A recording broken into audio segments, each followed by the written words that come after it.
are listening to the Space-Tastic Mysteries podcast. We are in week 9 of Anna Gale Line's latest novel, The Lightyears, involving a Mobile Alliance surgical hospital battling an epidemic at the front lines of the Freedom Alliance Crimson Fleet War. This is Episode 9, The Emergency Meeting. If you have not subscribed, do so now, and if you are on YouTube, hit the bell to be notified of new episodes.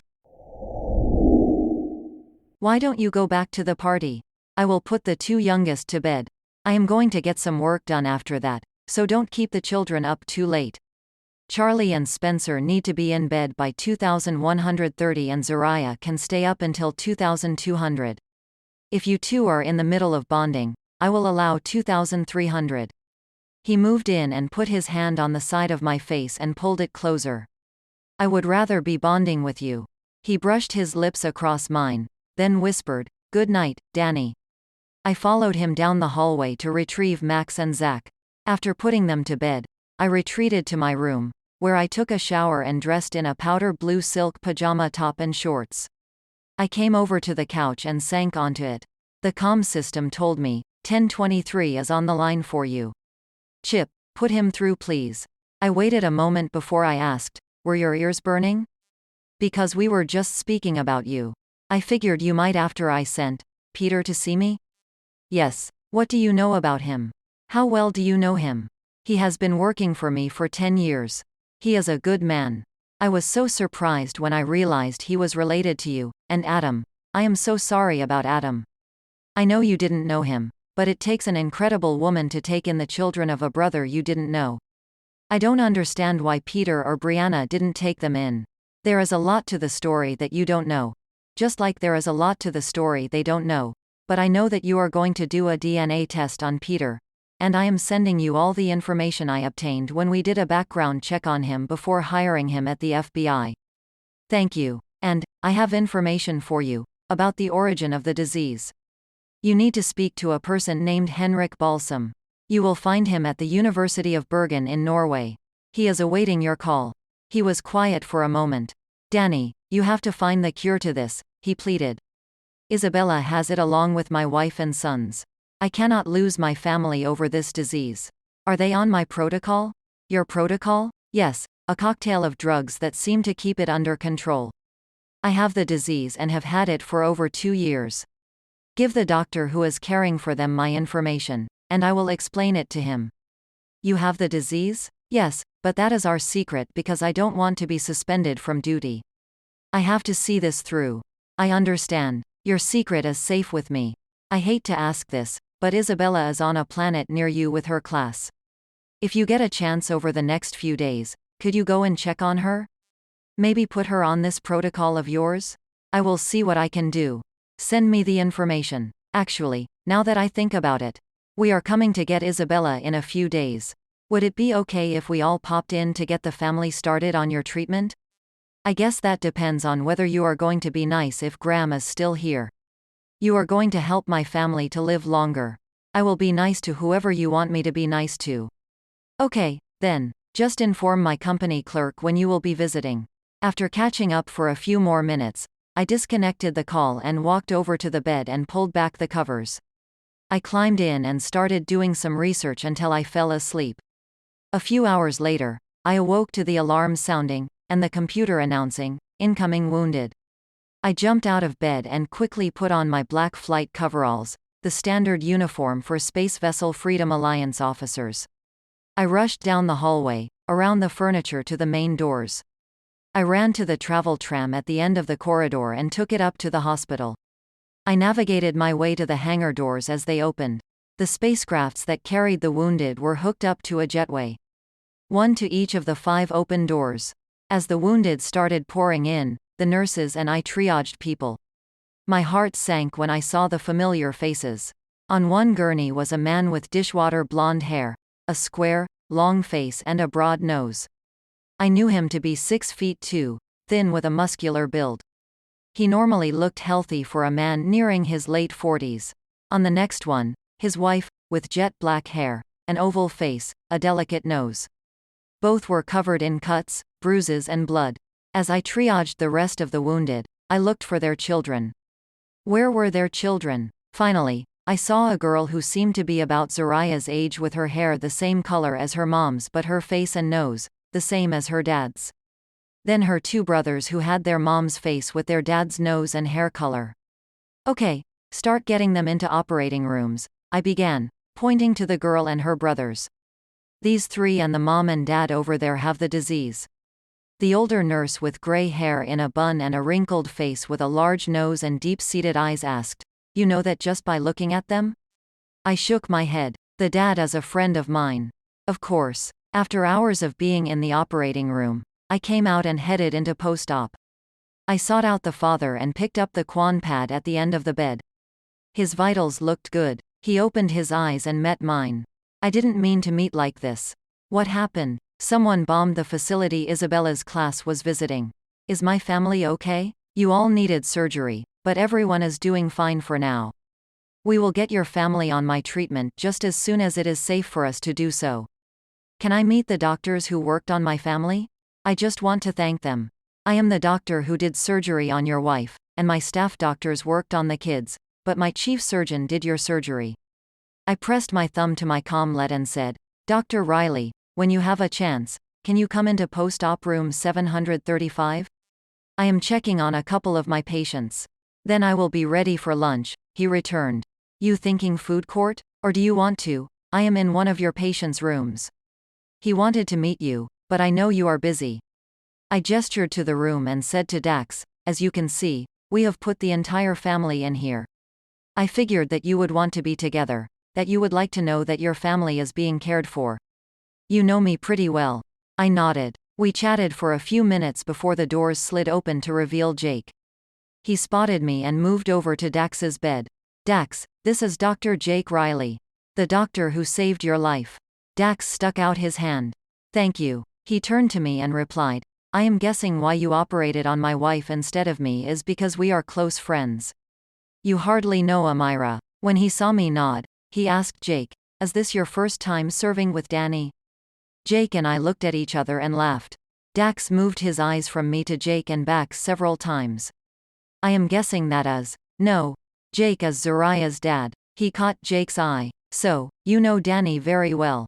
I understand from our intel that you have been in captivity for the last 10 years. I am glad to see you are out. Danny knows that if I had any intel on where you were, I would have slipped it to her. I don't know her well enough to figure out why she won't get back with me. I am no expert, but I would suspect it has to do with you being gone for so long. There is a lot that happened to both of you in that period of time. Am I close, Dan?" When I nodded, I responded, "I don't know why we are talking about this in front of you, but I did agree to date him, to get to know him again." Dax decided, eyeing Jake, "If I had to guess, he is uncomfortable with how close we are, so he is intentionally marking his territory. He wants me to know that he is with you, or trying to get back with you." To Jake, he added, "Man, I have a wife and children. I don't need Danny as anything more than a friend. Danny is too much woman for me." Jake's lips inched at the sides. He folded his arms across his chest. "I can see that. It takes a strong man, a man confident in himself, to date a woman like Danny." My Quan pad chimed. I looked down. Henrik Balsam. I waved my Quan pad in the air. "I have to take this. It's a lead." I met Jake's disappointed gaze. "Give me a few minutes, then we will have lunch." He nodded. I stepped out of the room and ducked into a supply closet. "Chip, please put Henrik Balsam through." "Colonel Cassidy, this is Henrik Balsam. I have some information I think you might find interesting. I knew your late husband Josh. I grew up with him and Peter on the island. Peter, Adam and I were not as free as Joshua, of course, but the kids who were trained in useful skills like engineering or medicine were able to leave with the understanding that there was a return date. If you didn't return, you would be executed. Adam not returning got him killed. Peter and my return date is in 6 months. We need to figure out who these people are and to stop them. You think that the leaders of the island, Josh's family, is behind my brother's death? It is run by a committee of people. Josh's family is the only members we know, but we don't know the mastermind, or who ordered the hit, but yes, I do believe that the island committee killed Adam because he wouldn't return. I know that they use this university to work on hush-hush projects. One of which I believe is this epidemic you are investigating. I am sending you what I have to collaborate my theory. You comb through it and see if we have anything. If you have any questions, let me know. Then the line went dead. I moved my way out of the room and back down the hallway to see Jake coming toward me. We had to put the Wheaton family on your cocktail of medications for the disease, Jake advised me, turning me around, helping me to negotiate our way out of the hospital maze. We had to get it under control. Apparently, most of the patients we worked on have it. I am not surprised. Once we finally made it out of the hospital, he led me to the travel tram. We took it to the food court. Sitting at a corner table in the back, I punched a baked ziti with a soda into the terminal screen embedded into the table. Jake typed in his order. Then he looked at me and smiled. Taking my hand, he whispered, "We did well in there today." "What did your source say?" "He thinks the island committee had Adam killed because he didn't return by the date they told him to. Peter and my source have 6 months to return to captivity or be killed. We have to solve this by then because I know that I didn't want to meet my family, but now I want to get to know my brother and sister and their families. If we can help them stay alive and shut down the island committee. Oh my lands, what if? What if they killed Josh? He was a kid of a member of the island committee, but apparently his father was only one of the members. I was led to believe that Josh's father was the head guy, but that may not be true. Nevertheless, he was my way out of that place. The android server, who was a blonde-haired, blue-eyed woman dressed in black slacks and a long-sleeved, white shirt, interrupted our conversation with our meals. She slipped a burger, which lay on a pillow of fries, in front of Jake before setting down a soda. She put my ziti and soda near me. Then she scurried off to the kitchen. Jake and I shot each other an amused glance. I told them that we need more varied types of androids to serve in the food court. They cannot all look like her. Jake raised the privacy wall around us, so no one could eavesdrop. You think that Josh's father would order a hit on his own son? He returned to the original conversation, picking up his burger and putting it to his mouth, that he did not have enough clout to save his son? And through this disease? Adam was killed in an explosion, wasn't he? And why would they kill your sister-in-law and a lot of innocents? He took a bite of his burger. After I finished my first bite of ziti, I answered, because these are not rational people. Taking people hostage and then letting them free with a date to return or they kill the people. That is not rational. I took a sip of my soda, then looked at him over the rim. I am going to tell you this up front. I am going after these people because it is our case and because we need to free my biological parents, but if it turns out they killed Josh or my brother, you are going to have to stop me from killing them. I put the glass down. He frowned. Because you loved Josh. Why avenge Adam? You didn't even know him. I looked over at him. I wouldn't do it because I loved Josh. I did. I wasn't in love with him. But the people who killed Adam and Josh would be the reason Charlie and Spencer are without their dad and why Max and Zach are without theirs. They are just the tip of the iceberg though, because I saw things and was made to do things on that island that I still see in my dreams and in my real life. And I am sure that I am not the only one they have tortured like that. They need to pay. I am asking you to stop me from killing them outright. They need to be brought to justice. I went back to eating my ziti. He ate his burger for a few minutes before he looked up at me.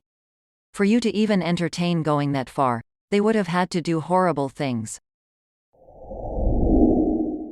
If you would like to learn more about Anagail or to purchase her fiction and nonfiction books, go to anagaillines.com. That is ANAGAILLYNES.com. Right now you can buy 3 ebooks and get the 4th one free. There you can sign up for the newsletter to keep up to date on what is happening in the world of the Anagail Lines podcast, where she inspires people to take control of their lives, and her science fiction podcast, the Space-Tastic Mysteries podcast. To follow her on social media, it is Anagail Lines on Twitter, Lady Anagail on TikTok, Anagail Lines Artist on Instagram, at the Anagail Lines podcast on YouTube. You can join the Facebook page at Author Anagail. Thank you for listening and thank you for being you.